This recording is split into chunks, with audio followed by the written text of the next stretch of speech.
Welcome back everybody to the Bulletproof Handyman Business Channel, and it's time for our annual 2025 Handyman Pricing Guide. Now, the theme for this year, guess what? It's going to be charge more. We've had a couple years now of really high inflation. The economy did all kinds of crazy stuff, and if you're like me, you probably didn't raise your prices enough to keep up, so we're going to be charging more. In fact, my business, my personal handyman business, is going to be raising both its trip fee and its internal hourly rate. So let me tell you what we're going to do in this video right here, right now. First, we're going to go over the 5 most common pricing methods for a handyman business or any home service business. We'll go over my personal handyman business's actual pricing, and we'll go over how you can come up with your pricing for your handyman business. We'll also go over 6 different strategies for how to get paid, and we'll also discuss marking up materials. And then finally at the end, we'll go over some additional considerations that you should be thinking about with your pricing, and I'll let you know about some free resources that I have for you to help you out. Okay, so a few things to keep in mind as we go through this video is number 1, this is geared towards smaller owner-operators where you are running your own business. You're both the worker and the owner, and you have either very few or 0 employees or subcontractors. And also, all of the pricing that we talk about throughout this entire video, this is only labor. I'm never talking about materials included with the labor unless I specify that to you. So anytime I'm talking about pricing, I am only talking about the pricing for the labor. Also, unless I specify otherwise, when you hear me talking about hourly, I am always referring to your internal hourly rate. I do not recommend, I never have and I never will recommend charging your clients hourly. However, you do need to know for your own purposes what that rate needs to be. What needs to be that minimum that you're getting for all of the billable time that you put in. All of this pricing also assumes that you are not paying for leads. I have not factored in any amount of money into this pricing for you buying leads. So if you're buying leads, you're going to have to include that cost and pass it on to your customer, or you're going to have to eat it. But I do not recommend that you buy leads. I think it's absolutely unnecessary. There are way too many ways to keep your schedule full with really high-paying work without ever paying for leads. Also, I'm going to refer you guys over to a video I just now put out called Know Your Numbers, and this video is going to dive even deeper into specifically how to figure out what your internal hourly rate should be, what your overhead is divided by the total amount of time per year that you're going to invest into your business. That video is going to help you come up with your hourly rate. This video is going to have more to do with your overall business pricing strategy. And if I remember to do it, you should see a little link here, or somewhere up here to take you to that video. Otherwise, you'll have to go to my channel and just search for it manually. Now we're going to dive into the 5 most common categories for how to invoice and how to price your jobs. And for each category, I'm going to be letting you know how my personal handyman business actually does their pricing within these categories. The first category is going to be hourly, and this is the one where I was just telling you I'm always talking about internal rates, except right now. This is the exception to that rule. Some people do simply charge hourly as a handyman with their business. Their clients get a bill that says X dollars per hour times X number of hours. I do not recommend this. It is the worst way to run your business. Yes, it's simple. Yes, it's easy. Yes, it doesn't require much math, but it is the worst way to run your business. First of all, charging hourly is insulting to ignorant clients. And yes, I did say ignorant clients. It is their fault that they don't understand what you should be charging. However, regardless, it is insulting to them when the handyman is charging $125 an hour while they're at work making $25 an hour. They're not going to understand, and you're going to be better off not giving them an hourly rate. And although hourly is the simplest, it is also the least flexible. There is 0 wiggle room for you to be able to make more money at things you're great at. And speaking of things you're great at, hourly does not accommodate charging more or less for higher skilled jobs versus lower skilled jobs, or jobs that you're better at versus jobs that you're worse at. Meaning, if you're doing landscaping and you have a 1 hourly rate, then when you do landscaping or cleaning or other low skilled jobs, you're going to be making a little bit too much money, and then when you're doing electrical and plumbing, you're going to be making too little money, because we're going to assume your rate's in the middle. Now, if your rate's on the high end, then you're going to be making even more too much money from the landscaping, or vice versa, you're never going to be making enough. You cannot be a handyman, which is a multi-skill trade. You can't be doing low-skill work and high-skill work at the same time, charging 1 hourly rate. Your clients can't have different hourly rates for you just depending on the type of work you're doing, so let's just stay away from hourly. And hourly rates are also a good way to pigeonhole yourself because your clients are going to know what that rate is and they're going to notice when that rate changes and they're not going to be happy and you're going to find it harder to raise your prices, which is what this entire pricing guide for 2025 is all about. Now, charging hourly with a minimum number of hours, that does work a little bit better because at least you can fill in your schedule more, but still in the end, they're going to want you to stay for all of those hours and they're going to want to keep you busy and get their money's worth. So in the end, hourly is really just a good way to build a job instead of building a business. And we're not here to build jobs, we're here to build businesses. However, I did promise to tell you how my business would incorporate this, so even though I don't charge hourly, I do have, as I mentioned, my own internal number for what I know I need to be getting as a minimum per hour, even though I'm going to be charging vastly different amounts for all different types of work. And that number for 2024 was about $100 an hour. That was the number that I never, ever, ever wanted to see myself go under. If I spent 4 hours on a job, I better be charging at least 400, if not 5 or 6. Now for 2025, that number is going up to at least 125, maybe a tiny bit more, because as I was saying at the beginning, I haven't raised my prices enough over the last few years with this crazy inflation. Moving on to the next category, which is one of my favorites, is the trip fee plus. And you could also think of this as trip minimum. A trip fee is a cost just to get to the front door. A trip minimum is a total cost that they're not going to go under for the entire trip. But both of these essentially are going to cover all of your overhead for your business to get you to the front door, and it may or may not cover all or some of the work. But it does allow for extremely flexible pricing because it's already covered all of your overhead and then you're simply going to add to whatever that number is based on the work you do on the job on site. Now you'll see I've called this trip fee plus plus because it's trip fee plus, and it may be trip fee plus hourly, it may be trip fee plus line items, or it may be trip fee plus fair market value. Now, my business does trip fee plus fair market value. I think this is the best way to go. And all fair market value means is I'm going to charge whatever I know to be the fair market value for my local market, which means there is no standard, and essentially I'm charging what I want. However, you have to be very careful with this. When you're just charging whatever you want, when you're charging fair market value, number one, it's very hard to get clients who are willing to let you do that, so you want to take care of them well. And that means that you have to have discipline in what you charge. You can't just charge as much as you think you can get away with, or you're going to have unhappy clients who don't return to you. So my main business model is trip fee plus fair market value, and my trip fee is now going up this year in 2025. My trip fee is going from $125 per trip fee to $150. So that means every job I do is going to be billed at a minimum of $150, possibly more, depending on what I know to be the fair market value, and I'm going to be very careful what I charge for that fair market value because I want my clients to feel they got a good deal and to continue returning to me with more and more work. Now, the other two methods can be trip fee plus hourly. You will find a lot of property managers and you will find a lot of commercial work where they require a trip fee and an hourly rate, and they want to know that. They want it in writing, and they want to know that you are a $100 trip fee plus $60 an hour, or whatever those numbers may be.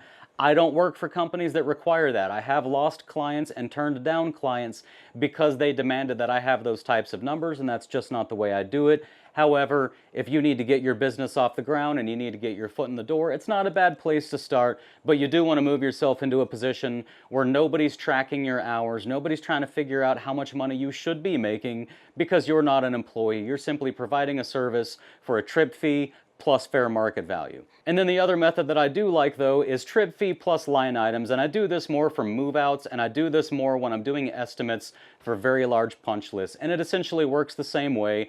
I'm going to charge a certain trip fee just to get myself to the front door, and once I'm there, each individual line item that I work on, every single teeny tiny door stopper, door handle, leaky sink, all of them, they're all going to have a set fee for each line item all the way up until I'm done with the job, and it totals up to whatever it totals up to. That does allow for a lot of uniform pricing, which a lot of my property managers like. So like I said, I use this a lot on move-outs and other vacant properties with large punch lists. Now the next category is also very similar to what I do. It's really in the same boat, and that's going to be fair market value with or without a maintenance limit, but preferably with a maintenance limit. And as we just discussed, fair market value is just simply charging whatever you know to be the fair market value. So as an example, when my clients get their invoice. Their invoice doesn't say trip fee and then an additional fee. Their invoice just simply says labor, $250, materials, $50. That's the only breakdowns really that I give them.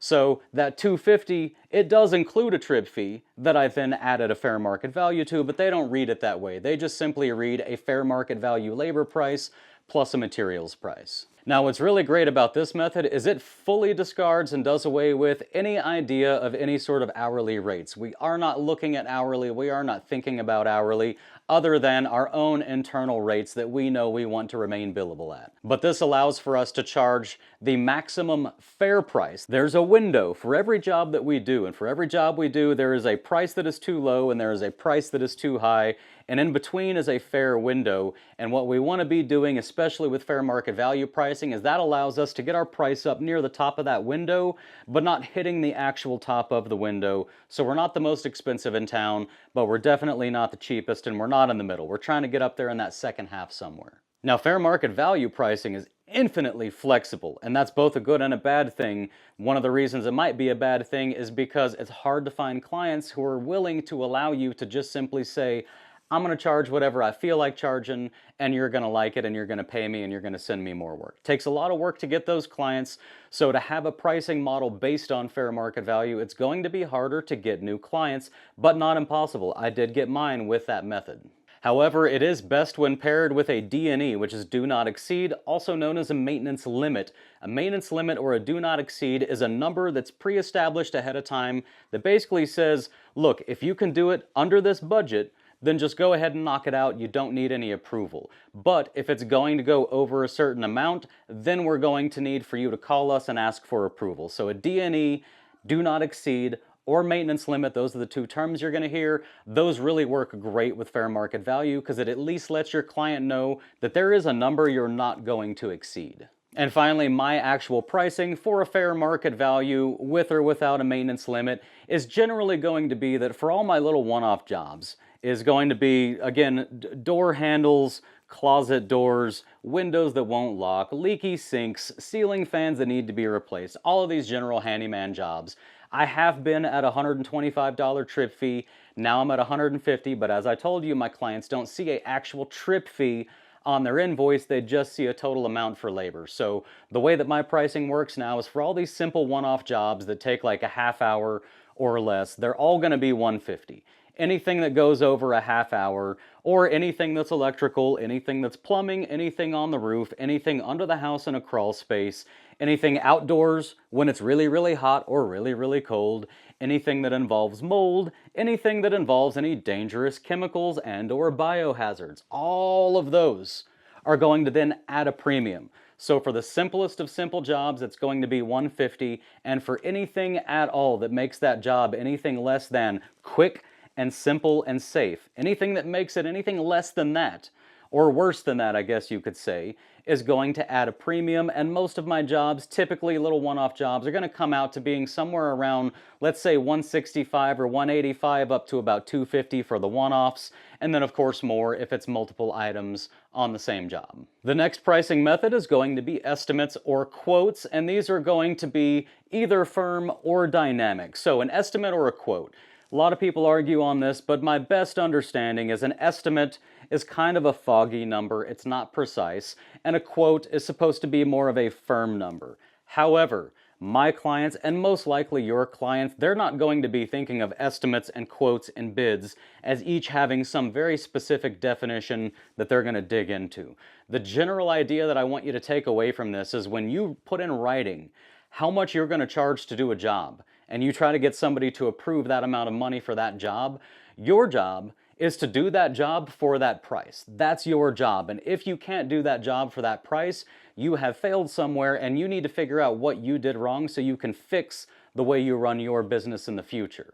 A lot of clients are going to want estimates and or quotes because they're going to want some sort of guarantee in advance that you're not going to go over a certain number because they don't have an unlimited budget. And the worst thing you can do is go over that number because they are not going to recommend you to any friends. They are not going to tell anybody to utilize your services whatsoever when you told them you would do it for $1,000 and then it ended up costing them $2,000. People do not like that. So the thing to keep in mind here is a lot of clients prefer estimates and quotes, and you need to keep your word when you give an estimate or a quote. Now, estimates are high risk because if you do keep your word, you could end up losing a little bit of money on some of these jobs if you didn't do a good job on the estimate. But the upside is they can be very high reward. Me personally, when I do estimates for my business, again, I told you we're going to dive into how my business does things. When I do estimates for my business, they're typically going to be about 50% more expensive than it would have been if they'd have just asked me to do the job and approved it in advance so I could just go out and do it and charge what I need to charge. If I'm giving you an estimate, I'm going to be accounting for nearly everything that can go wrong, and I'm going to be putting buffers in there for all of the unknowns, which means every estimate I give is going to be 50% higher than what I would have charged if I just showed up and just did the job anyways. So if I do a good job at these estimates, and if they keep getting approved, I can make a lot more money by providing estimates than I can by simply showing up and doing the work. However, I do charge for estimates most of the time, and we'll dive into that a little bit later. So you'll notice I also said that estimates can be firm or dynamic, and the truth is almost no estimate should ever be completely firm. Every job that you might be asked to do is going to have some number of things that could go wrong that you can't be certain of until you actually get started. So every estimate you provide should have some sort of caveat or disclaimer in there saying, hey, there's a chance this might happen, which will change the amount to this. And there's a chance this might happen, in which case we'll have to discuss additional fees. There's always going to be caveats and disclaimers that need to be added to these estimates, and those are what make estimates dynamic. However, there's other ways to estimate where, for example, let's say you're going to work on somebody's fascia around their house. They want everything patched and painted, and they've got a little bit of rot here, a little bit of rot there, a few soft spots, some big old cracks, and it's going to really be hard for you to know for sure how much work's going to be involved on that fascia without busting out all your ladders and spending hours going around the house, poking into it with screwdrivers and trying to get all the numbers down. So one way to do a dynamic estimate might be to say, okay, we're gonna do all the fascia for a base price. Let's pretend like that's $1,500. You got a 2-story house and you're gonna say $1,500 is the starting base price just for us to come out and go around the whole house to work on the fascia. And then additionally, we're gonna charge you X number of dollars per linear foot for anything that we have to put filler on and sand and then prime and then paint.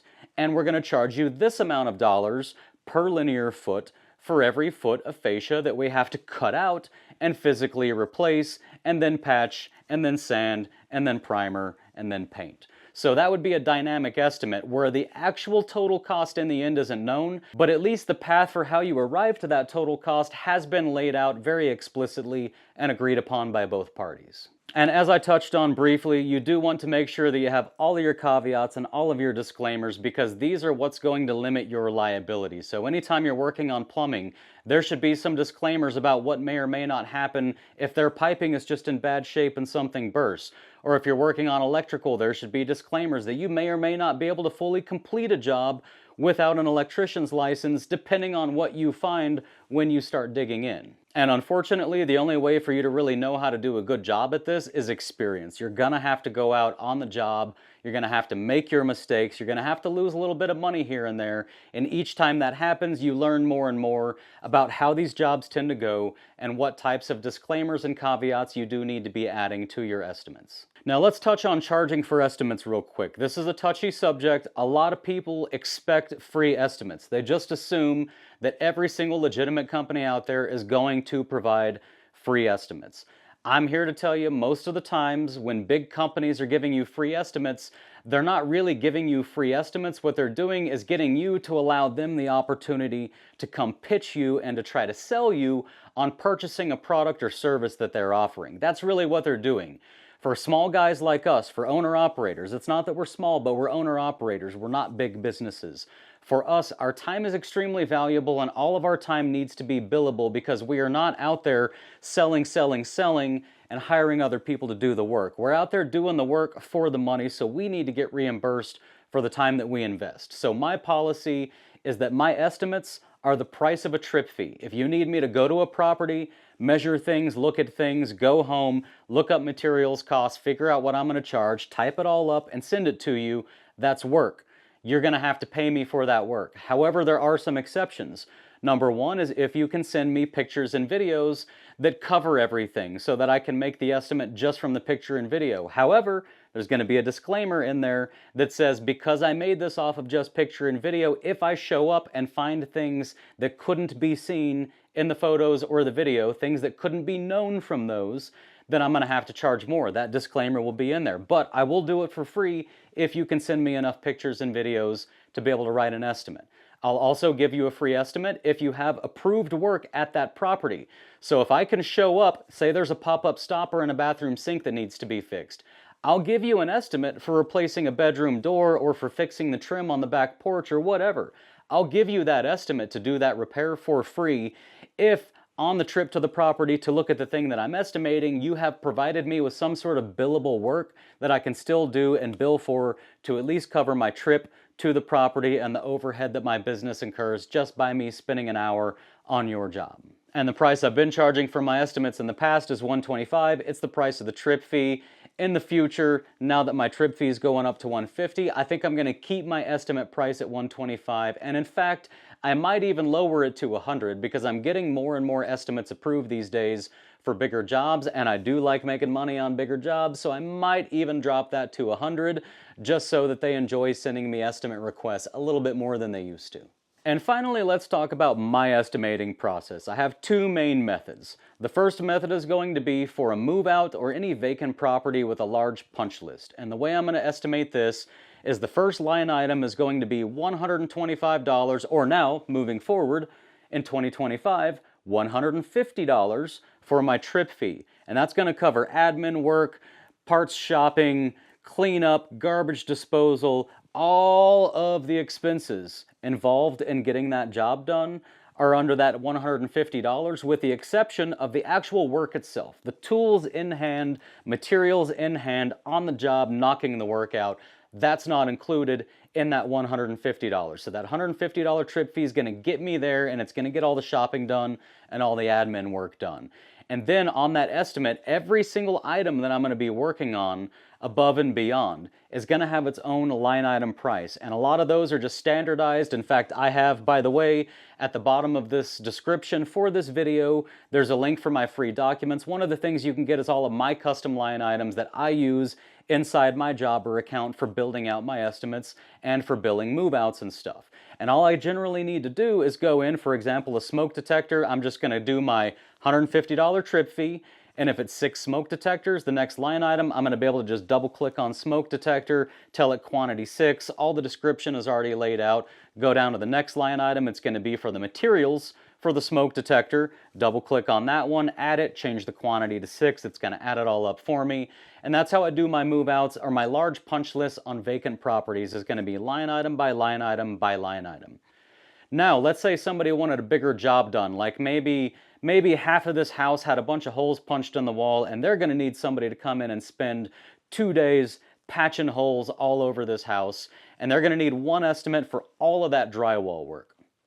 In that scenario, what I'm going to do is I'm going to look at the overall situation and I'm going to visualize the work in my head. I've done enough of it to have a pretty good idea what it's going to take. So I'm going to look at it and I'm going to go, this is going to be easily a day and a half of work for me. I can tell day one I'm going to show up and I'm going to do this, and then I'm going to do this, and then I'm going to get a skim coat on, and then day two I'm going to show up early and the skim coat's already there. I'm going to do a really light sanding, and then I'm going to do the texture all around. That's going to take me 2 hours. The texture's going to sit for an hour. I'm going to do it with hot mud so that it sets really quickly, and then an hour later I'm going to be able to primer it, and then 30 minutes later I'm going to be able to paint it, feather out the paint. We're looking at a day and a half. So here's what I'm going to do with that, is I'm going to say, okay, a day and a half, I'm going to call that 2 days, because I also need to do some shopping. I'm also going to need to do a lot of cleanup. There may or may not be a lot of dust in the air.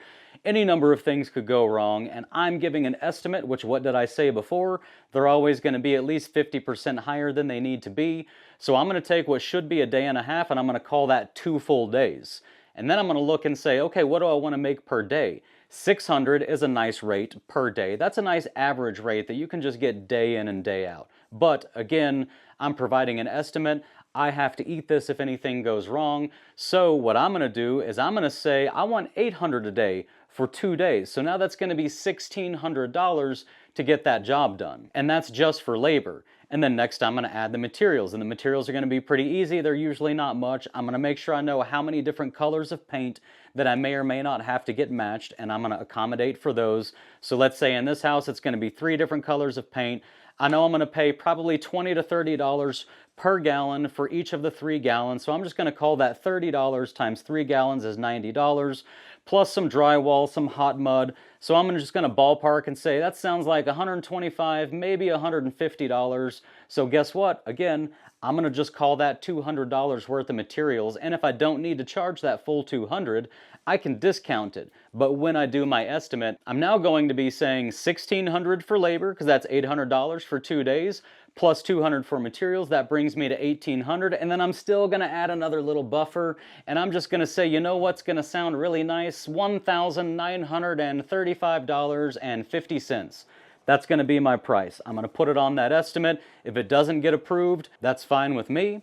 And if it does get approved, great. And if the job goes really, really swell, if everything is just smooth as butter, I can give them a little discount at the end, still be making my $800 per day, or even more per day if I get it done in a day or a day and a half instead of 2 full days. So I've made all of the money that I want to make, and I've made them happy by giving them a little $200 discount off the end so that they can see that I'm a good guy to work with, and I do not ever go over my estimates. When I give you a price, I stick to that price. That's my reputation, and that's why my estimates tend to get approved. Now, this next section is mostly for general contractors, but we're still going to go over it because this can work for a handyman, and oftentimes a handyman is also a general contractor who just figured out that there's a lot of money to be made in the handyman world. But what we're going to talk about here is 2 different things that I'm going to kind of meld into one, and that's going to be number 1 is some software called Xactimate, which I have no affiliation with. I'm not even recommending them. They just happen to be the one whose name is most widely known and who's most used. But it's going to be Xactimate, and it's also going to be what's called cost plus billing.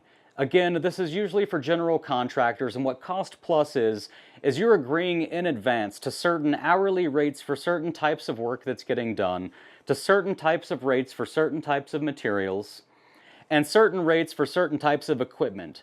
And they're agreeing in advance to those rates, but they don't know how much those rates are going to add up in terms of quantity. They don't know how many hours of labor are actually going to be billed. They don't know in advance what equipment specifically is going to be rented and for how many hours. And they don't know in advance specifically how much of each type of material will be purchased. They've simply agreed to basic pricing structures with the idea that you're going to have enough honor and integrity to charge them appropriately for all of that. And then what makes it plus with the cost plus is these are all your costs. You're going to bill for your cost. The plus is literally plus profit. It's just simply plus a percentage. Maybe it's 3%, maybe it's 25%.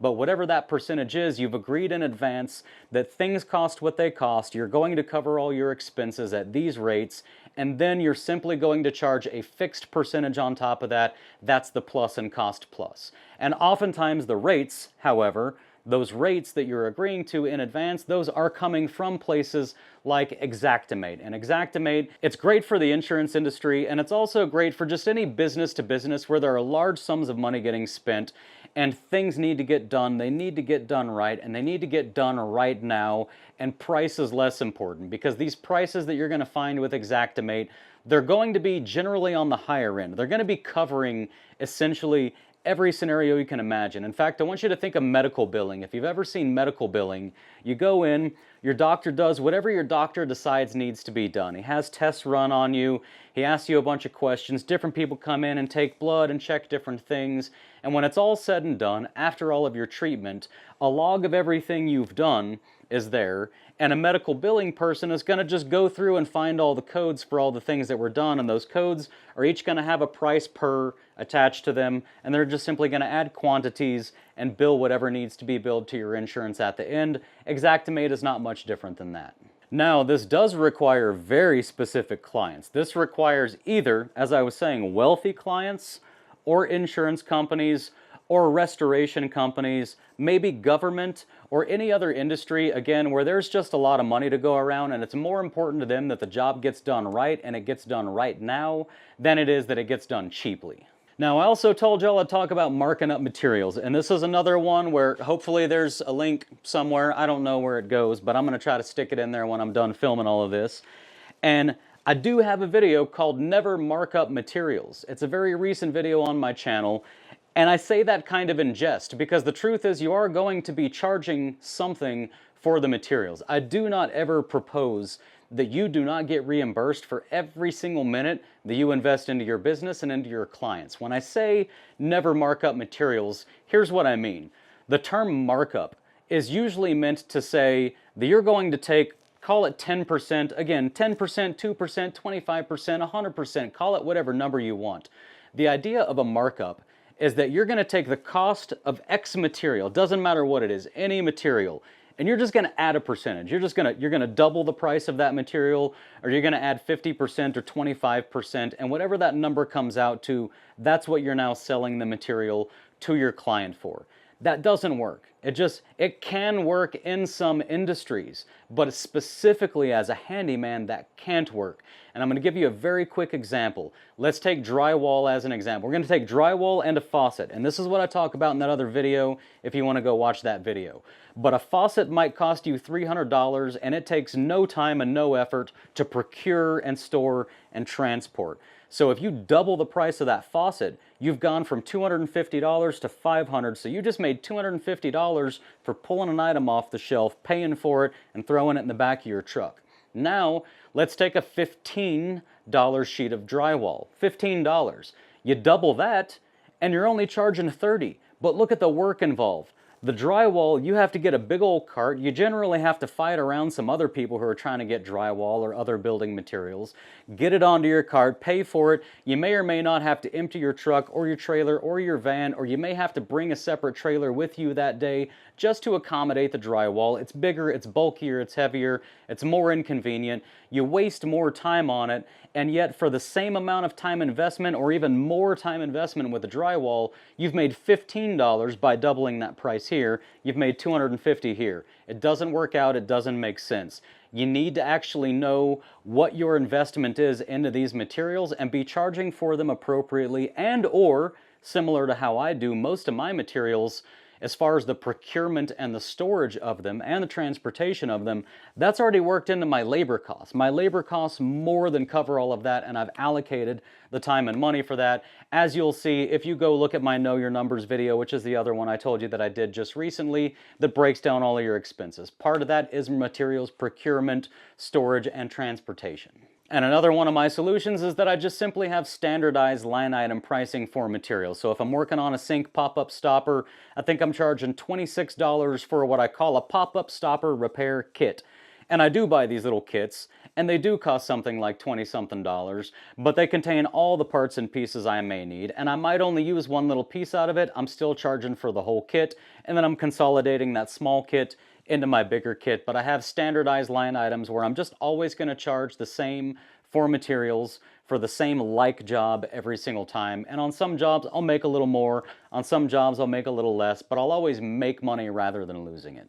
And moving on to payment strategies, this can actually be a really interesting one. I hadn't thought it through much before, but I realized upon doing a lot of research over the last couple years that there are a lot of different payment strategies. The first one is going to be retainers, and these are generally to reserve you as a high-value handyman. Retainers are paid to reserve your services because you're in short supply, similar to a lawyer. Now, it is mostly for larger jobs and for wealthier clients, but it can be for smaller jobs with wealthier clients as well, if their goal is to retain your services and have access to you whenever they need you. And the way that these retainers typically work, I'm going to make up the numbers, but the process is the same. So my numbers might be, if I was going to do a retainer, I might have a wealthy client who says, I want to retain your services. I want you available to me all the time. So I'm going to say something like, okay, here's what we'll do. I'm going to need a $5,000 retainer, which means you need to pay me $5,000 right now. Then, when you'd like to utilize my services, you just let me know, and I'll guarantee you that I'll show up within, let's say, 48 hours or 72 hours for non-emergencies, and within 12 hours for emergencies. No matter what's going on, you give me $5,000 right now, I will show up for anything you need. I will bill you fairly, but I'll bill you what I want to bill you. I'll use my normal billing structure, charging whatever the fair market value is, and then I will deduct that from your $5,000 retainer, and then we'll have an agreement, for example, that when you get down to, let's say, $2,000 left in your retainer that I haven't pulled from it for the work I've done, when we get down to that $2,000, that's the trigger for you to add another 3 and top it back up to 5. That would be a retainer system. If you can get on that, man, you're going to be rolling in some money and you're going to have some happy clients and you're going to be happy. Just be careful that you do set that money aside. Don't go spend all the money and find yourself in a position where you can't go take care of your client after they've paid you a retainer. So next, let's talk about subscriptions. I get lots of questions on this and I'm going to tell you what I think about it, but first let's talk about what a subscription model is. This is typically going to be a monthly fee that's paid to you in the form of a subscription. Generally, it's going to come with a discount and it's going to get banked. So if somebody's paying you perhaps $50 a month, they're going to bank that $50 a month for a few months. And then when they need your services, you're going to be pulling from that, similar to a retainer, you're going to pull from that banked amount to go do the work that needs to be done for them. Usually they come with a discount, so maybe a 10% discount. So for every $100 worth of subscription that they receive, they're only paying $90 for that. So a little bit of a discount, and they're going to expect some sort of priority service if they're on a subscription. Now, this model also is going to require really strong financial management skills because you're going to have a lot of money coming in with no outgoing expenses until later on. So you've got to keep that money in the bank, or at least make sure that you're set up to be able to take care of anything you need to take care of for all of those clients. Now, what do I think of subscriptions? I don't know, guys. I haven't used it. I've had dozens upon dozens of y'all ask me about it, and I've had dozens upon dozens of y'all tell me that you're setting up a subscription model, that you're launching a subscription model. Every time one of you guys tells me that, I've asked you to please let me know how it goes, because I want to know how it goes so I can tell everybody else on this channel. And so far, I have never, ever had anybody come back and tell me, hey Ray, we put together a subscription model, we got a bunch of subscribers, we've run it out for 6 months or a year, and it works. Or it doesn't work. Never. Nobody has ever come back to me and given me any data, so I don't have data. I do have a funny feeling that it can be perhaps a very small part of your business. It can be an additional source of revenue, but I don't think that's ever going to be your main source of revenue. I don't think you're going to build a successful handyman business based purely off of subscriptions. But again, guys, please do give it a try, and more importantly, please do let me know. Email me at bulletproofhandymanbusiness@gmail.com if you've tried this and seen either success or a lack of success. Next one's going to be upon completion. I feel like I don't need to say much about this. This is where you show up, you do the work, and when you finish, they pay you upon completion.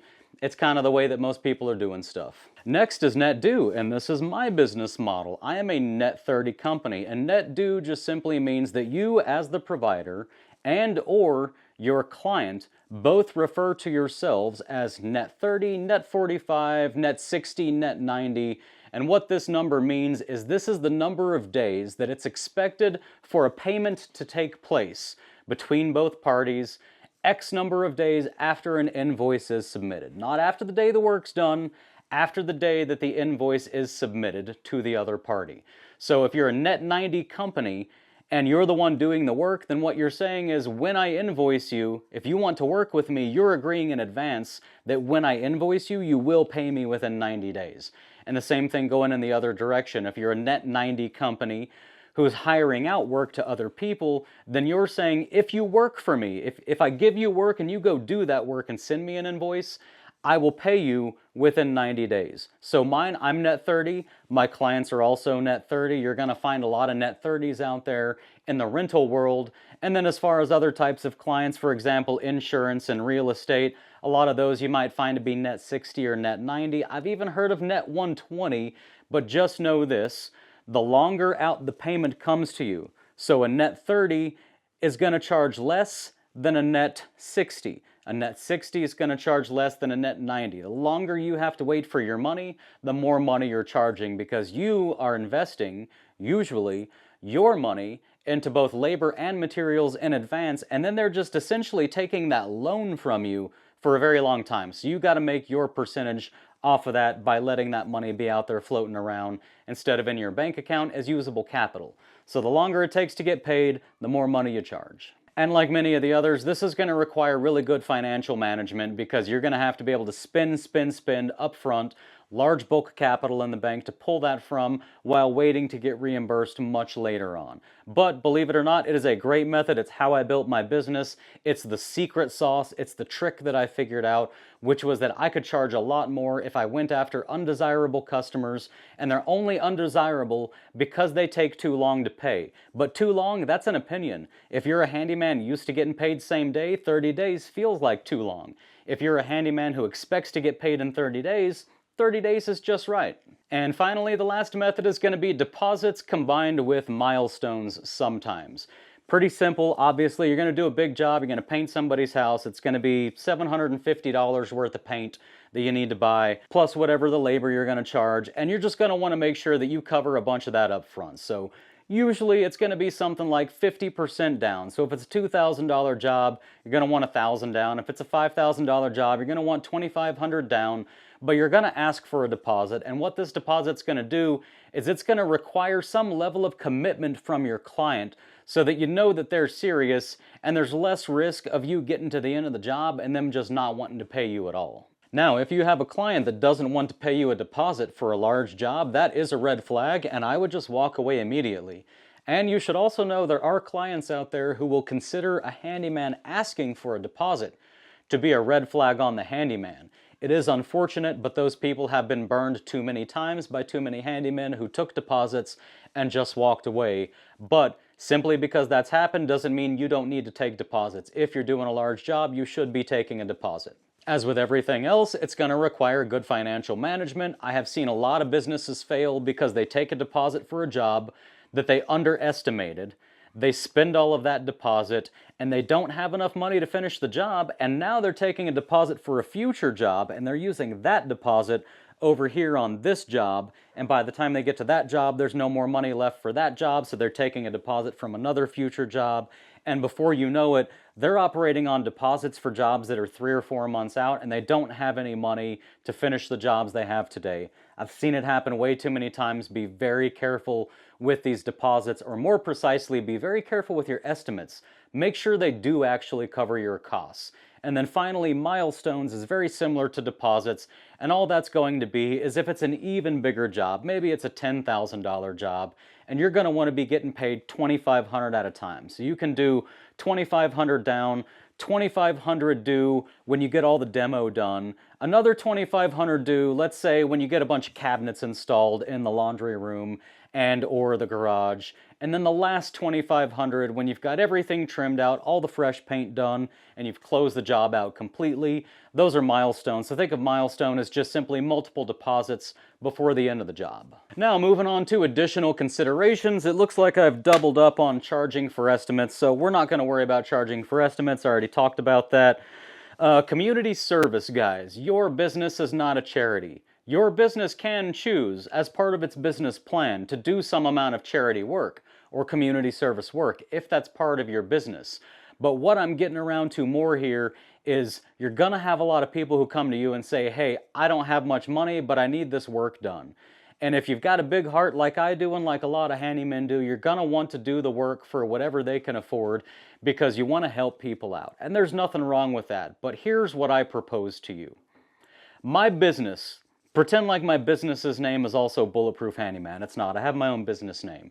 But my business, Bulletproof Handyman, let's say we need to make $600 a day to stay in business, to pay the bills, to pay the paychecks. We need $600 a day coming in.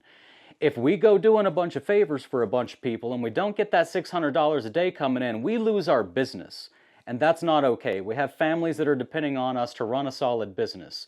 So what I propose is that your business does not do charity work. Your business is not a charity. Your business is a business, with the exception, like I said, of if you want to set aside like 4 hours a month or whatever numbers you want to set aside for specifically community service for your marketing materials and stuff. Otherwise, if you have a big heart and you want to help people, you help them after you've taken care of your business. Just like anybody with a job, I might want to help somebody, but if I have a 9 to 5 job for another employer Monday through Friday, I can't just not come in Wednesday because somebody asked me to come change a water heater. I still got to go to my 9 to 5. Similarly, as business owners, you've still got to go to your 9 to 5, and you've got to charge the rates that you've got to charge to keep your business alive and provide for your family.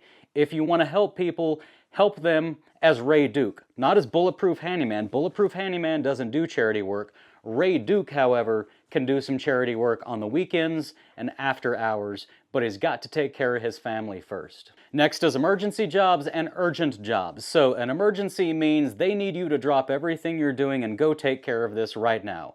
Doesn't have to be after hours. It could be in the middle of the day while you're already out working, but now you need to cancel some jobs. So emergency jobs are any job where you need to drop everything you're doing to go take care of this job immediately. For those, I charge a minimum of double whatever my trip fee is. Minimum. It should be 2 to 3 times. 3 times may be a little too much for some economies and for some clients. 2 may be a little bit too little, but somewhere within that range. So if I'm at 150 trip fee for 2025, that now means that my emergency trip fee is going to be $300 minimum. Now, my emergency was already $300, so I'll probably take it up to $350 now. And then urgent jobs, very similarly, these are not jobs that you have to drop everything you're doing now, but maybe they do need to get addressed today, like before the sun goes down, or they need to get addressed first thing tomorrow morning, no later than like 24 hours from when it's assigned to you, maybe 36 hours from when it's assigned to you. You decide what you want to call urgent, but it's not an emergency, but it's got to get taken care of right away. For urgent jobs, I'm going to charge at least 1.5 times my trip fee, if not double, but minimum 1.5. So for 150, that's now going to be $225 for an urgent job that's not an emergency. And finally, I want to talk about doing favors for your clients in both a positive and a negative light. If you're doing a favor because a client has earned that favor, they've earned it. You're not trying to earn something from them. If they have earned it by being a loyal client, by getting your estimates approved, by paying you on time, if they've become the type of client that you really want to keep around and they need a favor on very rare occasions, give them that favor. Do not give them favors because you're trying to curry favor from them.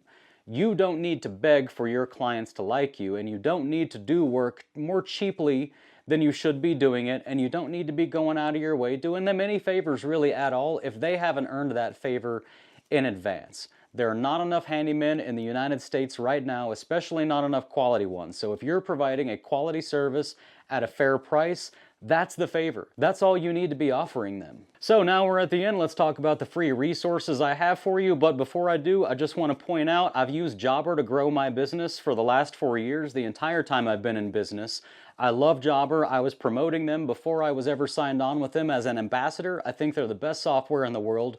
They'll run your entire business for you with the exception of payroll. And I do recommend that you guys get a free 14-day trial. There is a link in the description, and if you use my link, you'll get 20% off for the first 6 months as well. But moving on to these free resources. So the first free resource is going to be my masterclass, and you can find this at 2 locations. And by the way, the masterclass is free. Everything I offer is free. There are no paywalls on this channel.